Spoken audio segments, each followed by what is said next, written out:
بسم اللہ الرحمن الرحیم۔ عزیز طلباء، آج ہے ہمارا نصیحت نمبر 18 ہے۔ بسم اللہ الرحمن الرحیم۔ انا فتحنا لك فتحا مبینا لیغفر لك الله ما تقدم من ذنبك وما تأخر ويتم نعمته عليك ويهديك صراطا مستقيما وينصرك الله نصرا عزيزا۔ آج ہم اس صورت کے متعلق ابتدائی درس میں ہم چند چیزیں ذکر کریں گے۔ نمبر 1، سورۃ الفتح کا وجہ تسمیہ۔ دوسرے نمبر پر اس کا تعارف کریں گے۔ تیسرے نمبر پر مضامین کا خلاصہ۔ اور دوسری یہ جو ذکر کریں گے ہم صلح حدیبیہ کے ذریعے نبی علیہ الصلوۃ والسلام پر جو 5 انعامات کیے گئے تھے، وہ 5 انعامات کون سے ہیں، اس کو بھی ہم ذکر کریں گے، اور پھر ہم ان آیات مبارکہ کا ترجمہ کر کے آگے انشاءاللہ چلیں گے۔ وجہ تسمیہ، یہ سورۃ حدیبیہ، یہ جو صورت ہے یہ حدیبیہ کے مقام پر نازل ہوئی۔ اس میں صلح حدیبیہ کو فتح مبین کہا گیا ہے، اس لیے اس کا نام الفتح ہو گیا۔ تو اس وجہ سے چونکہ حدیبیہ کے مقام میں نازل ہوا اور وہاں پر صلح بھی ہوئی تھی، تو اس صلح کی وجہ سے جو فتح مبین تھی، جو مکہ کی خوشخبری سنائی تھی، تو یہ بھی ایک واضح خوشخبری تھی، تو جس وجہ سے وہ ایک واضح فتح تھا، تو اس صورت کا نام فتح رکھ دیا، تو اس وجہ سے سورۃ الفتح کہتے ہیں۔ اس صورت میں 4 رکوع اور 29 آیات اور 568 کلمات اور 4555 حروف ہے۔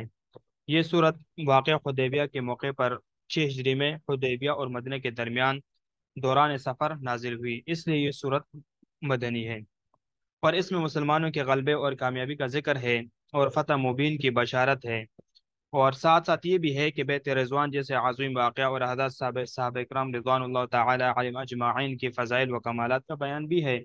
اس کے جو ہے نا اہم مقاصد میں سے وہ معاہدہ ہے جو صلح حدیبیہ کے عنوان سے کفار قریش اور رسول اللہ صلی اللہ علیہ وسلم کے مابین طے پایا تھا۔ یہی معاہدہ اسلام کی اشاعت اور دین کی اور غلبے کا سبب بنا، اور اللہ تعالیٰ نے مسلمانوں کو فتح مکہ کی نعمت سے نوازا۔ اس صورت کا مضامین کا خلاصہ یہ ہے کہ پہلے رکوع میں واقع حدیبیہ کا حال مذکور ہے۔ دوسرے رکوع میں شروع میں منافقین کے حیلوں بہانوں کا بیان، پھر ان لوگوں کو غزوہ خیبر کے لیے ساتھ لے جانے کی ممانعات جو واقع حدیبیہ میں شریک نہیں ہوئے تھے، اور آخر میں مستقبل کے معرکوں کی خبر دی گئی ہے۔ تیسرے رکوع میں بیت رضوان کا اور اسی طرح غنائم کی بشارت مذکور ہے، پھر مشرکین پر غلبے کی بشارت اور حدیبیہ کے موقع پر جنگ ہونے کی مصلحت بیان کی گئی ہے، اور چوتھے اور آخری رکوع میں آپ صلی اللہ علیہ وسلم کا خواب اور صحابہ کرام رضوان اللہ تعالی علیہم اجمعین کے فضائل وغیرہ مذکور ہیں۔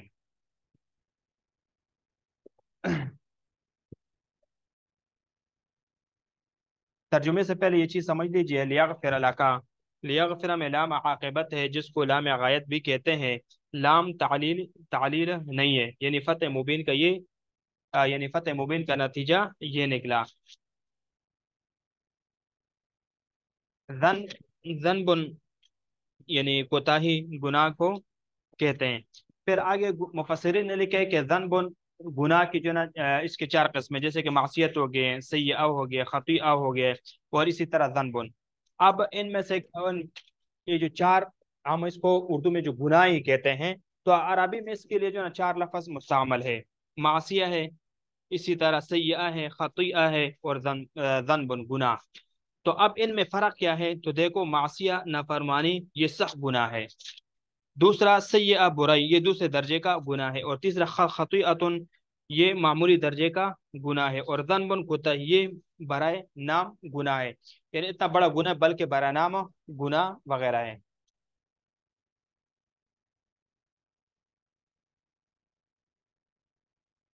اب ترجمے کو دیکھ لیجئے۔ انا فتحنا لکا، بے شک ہم نے کھول دیا، لکا آپ کے لیے، فتحنا کھولنا، مبینا واضح، لیغفر تاکہ بخشے، لکا آپ کے لیے اللہ تعالی، ما تقدم جو پہلے ہوئے، من ذنب کا آپ کی کوتاہیوں میں سے، وما تاخر جو پیچھے ہوں گی، ویتم اور پوری کریں، نعمت اپنی نعمت علی کا آپ پر، ویہدیک اور دکھائے آپ کو، صراطا راہ، مستقیما سیدھی، وینصرک اور مدد کرے آپ کی اللہ تعالی، نصرا مدد کرنا، عزیزا زبردست۔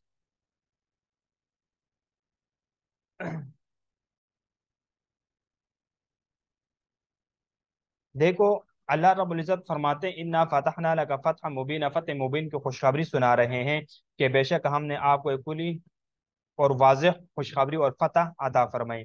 لیغفر لک اللہ ما تقدم من ذنبک وما تأخر، تاکہ اللہ تعالیٰ آپ کو یعنی آپ کے سب اگلے پچھلے گناہوں کو معاف فرما دے، کوتاہیوں کو معاف فرما دے۔ انا فتحنا لک فتح مبینہ، فتح کسی شہر پر زبردستی کامیابی، یا یہ ہے کہ لڑائی کے ساتھ صلح، یا یہ کہ صلح بغیر لڑائی، کیونکہ وہ بن ہوتی ہے جب تک کامیابی نہ پائی جائے، جب کامیابی پالے تو گویا اس نے اس کو کھول دیا۔ اچھا، اب اس صورت کی شان نزول انا فتحنا لک فتح مبینہ، اس کا شان نزول کیا ہے؟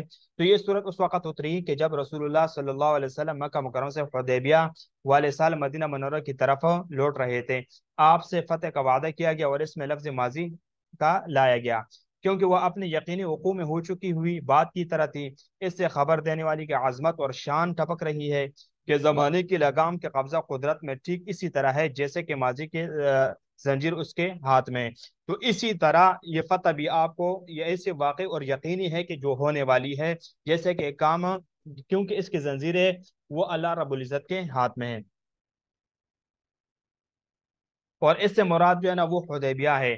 اس میں شدید یعنی اس میں تو لڑائی وغیرہ تو پیش نہیں، بہرحال تھوڑی بہت تیر اندازی وغیرہ تو ہوئی، لیکن کفار نے صلح کا مطالبہ پیش کیا، بس یہ کلی فتح تھی کہ اللہ رب العزت نے پھر آگے جنم ان شاء اللہ اس میں ذکر کریں گے، فی الحال اتنی بات ذہن میں رکھ لے۔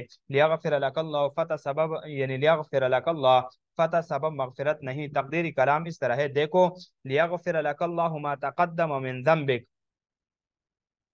ما لیغفر لک اللہ یعنی ما تقدم من ذنبک لیغفر لک اللہ، یہ اس طرح ہے انا فتحنا لک فتحا مبینا فاستغفر لیغفر لک اللہ۔ اور یہ یعنی اس حیثیت سے کہ دشمن کے خلاف جہاد ہے تو یہ سبب مغفرت ہے۔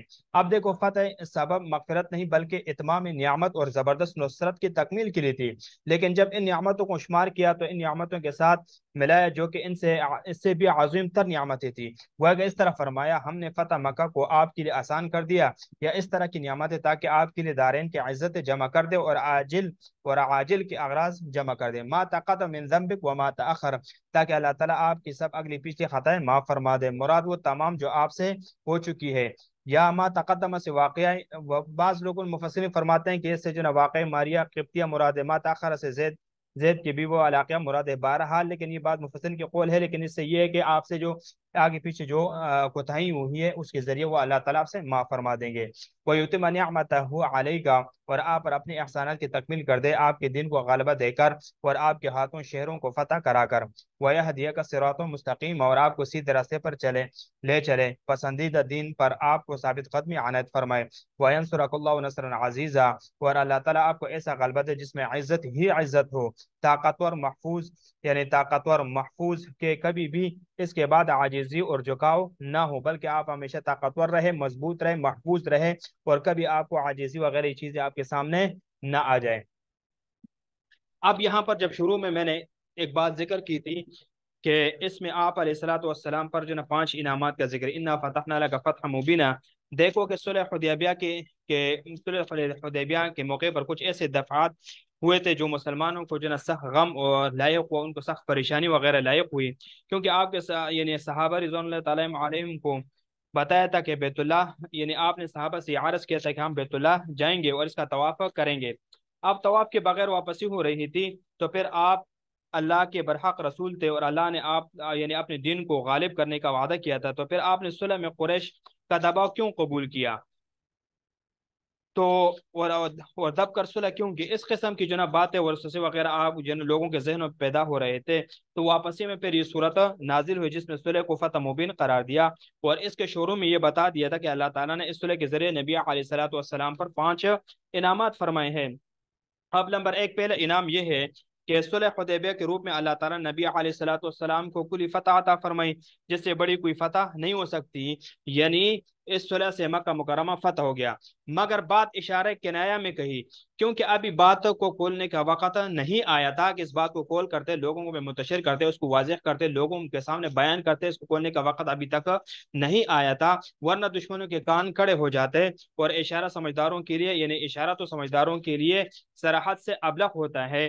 تو اب اس صلح ہی کو مجازن یعنی ما یعولو کے اعتبار سے فتح مبین کہا۔ آگے اصل میں فتح کے جو کیا اسباب بنیں گے اس کو بھی ابھی صیغہ راز میں رکھا گیا، لیکن اب آپ کو جو ہے یہ خوشخبری دی کہ فتح واضح ہوگی۔ ایک انعام یہ تھا، دوسرا انعام یہ تھا کہ اعلان کیا گیا کہ اللہ تعالیٰ نے نبی علیہ الصلوۃ والسلام کی تمام کوتاہیاں یعنی نامناسب باتیں معاف کر دی جو اس سے صلح سے پہلے ہوئی یا بعد میں ہوں گی، اور اس اعلان کی ضرورت اس لیے پیش آئی کہ لوگوں کا خیال میں صلح نامناسب تھی، ان کو جتلایا کہ جب اللہ نے معاف کر دیا تو تم کون ہوتے ہو ایسا خیال پکارنے والے۔ کیونکہ دیکھو یہاں پر ایک فائدے کی بات یہ صاحب سمجھ لیجئے کہ تمام انبیاء علیہ الصلوۃ والسلام معصوم ہوتے ہیں، وہ بخشے ہوتے ہیں، مگر کسی نبی کے لیے کسی آسمانی کتاب میں یہ اعلان نہیں کیا گیا جو نبی علیہ الصلوۃ والسلام کے بارے میں کیا گیا ہے۔ اس کی کیا وجہ ہے؟ دیکھو جتنے بھی انبیاء علیہ الصلوۃ والسلام کے بارے میں آیا تو وہاں پر یہ الفاظ کہیں نہیں، لیغفر لک اللہ ما تقدم من ذنبک، یہ صرف نبی علیہ الصلوۃ والسلام کے لیے وہ یعنی کتاب آسمانی کتاب میں نبی علیہ الصلوۃ والسلام کے بارے میں نازل ہوئی۔ تو اس کی وجہ کیا ہے؟ اس کی وجہ یہ ہے کہ آپ کے تعلق سے اس اعلان کی ضرورت اس لیے پیش آئی تھی تاکہ صلح کے تعلق سے لوگوں کا ذہن صاف ہو جائے، دوسرے انبیاء کے تعلق سے ایسی کوئی ضرورت پیش نہیں آئی تھی، اس لیے اعلان نہیں کیا گیا۔